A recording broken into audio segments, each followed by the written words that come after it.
Hello and welcome to ask Rekha channel. ये मेरा love counselling channel है जहाँ पे हम छोटे मोटे लव रिलेटेड प्रॉब्लम्स डिस्कस करते हैं। आइदर जो कमेंट बॉक्स में मैसेजेस आते हैं या फिर ईमेल के जरिए। आपको मेरा ईमेल आईडी नीचे डिस्क्रिप्शन बॉक्स में मिल जाएगा। ठीक है, चलिए आज का केस स्टार्ट करते हैं। ये कोई एक पर्टिकुलर केस नहीं है, ये एक ओवरऑल चीज़ है जो काफ़ी जगह से मुझे कुछ लोगों के जो क्वेश्चंस आते हैं, कॉमन क्वेश्चंस है, उससे रिलेटेड है। ये होता है और ये खासकर लड़कियों के लिए है, फीमेल्स के लिए जो एक्स्ट्रा मैरिटल अफेयर में है।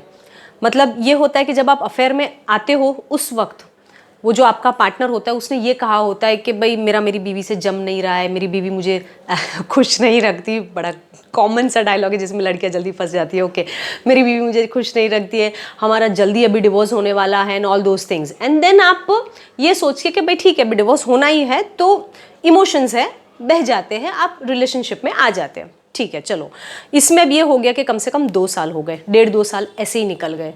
अरे ये प्रॉब्लम अटक गया, मम्मी की तबीयत ठीक नहीं है, या फिर अभी थोड़ा ये प्रॉब्लम आ जा रहा है, या अभी रुक जाओ अभी थोड़ा ये वो, ऐसे करके डिले हो रहा है।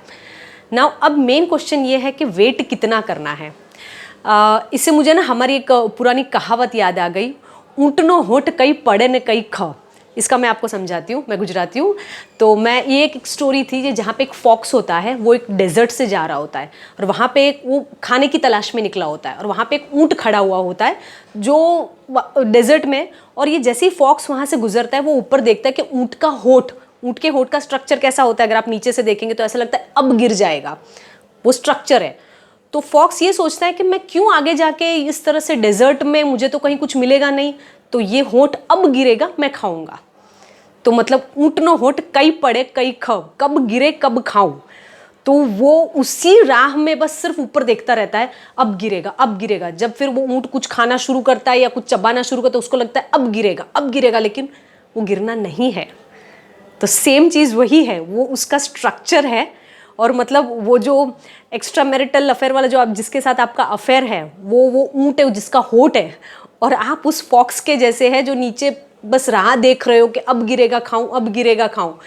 तो ये गलती मत कीजिए। सिंपल सी चीज़ें, अगर कम से कम 2-2.5 साल तक भी आपके रिलेशनशिप को हो गए हैं, उनको एक सिंपल एक टाइम लिमिट दे दीजिए, 6 मंथ्स, दैट्स ऑल। ये 6 महीने में जो भी रास्ता निकालना है निकालो। जो भी रास्ता इन द सेंस के, अगर तुम बोल रहे हो कि वो डिवोर्स होना है तो फिर करो डिवोर्स, लेकिन गलती से भी इन 6 महीनों में ये जिद मत करना कि तुम पहले मुझसे शादी कर लो, मतलब उसकी एक और बीवी होते हुए तुम खुद उस चक्कर में मत पड़ना। नहीं, पहले वहां क्लियर करो, उसके बाद यहां पे आओ। एंड वन मोर थिंग, जब तक आप उनको वो जो 6 मंथ्स का टाइम दे रहे हो, in that period of time, मैं ऐसे नहीं बोलती उनसे बात मत करो, नहीं बात करो, मिलो, लेकिन फिजिकल नहीं होना है।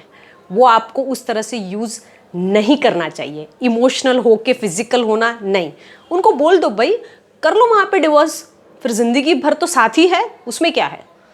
So please be careful on all these things. ज़्यादा अपनी ज़िंदगी बर्बाद मत कीजिए ऐसे शादीशुदा मर्दों के पीछे।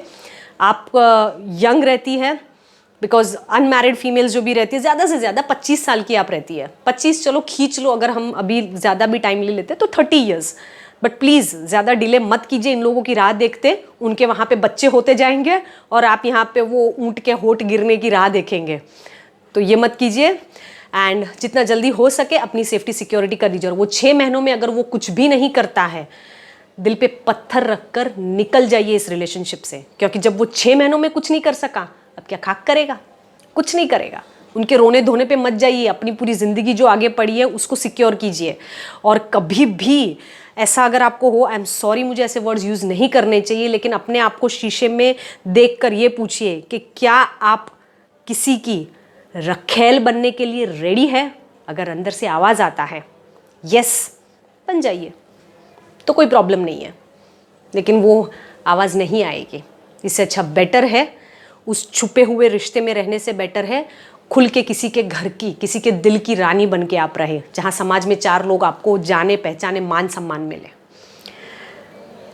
सो wishing you all the very best, and if you like my video, please like, share and subscribe my channel, and keep loving. Thank you very much. Bye bye.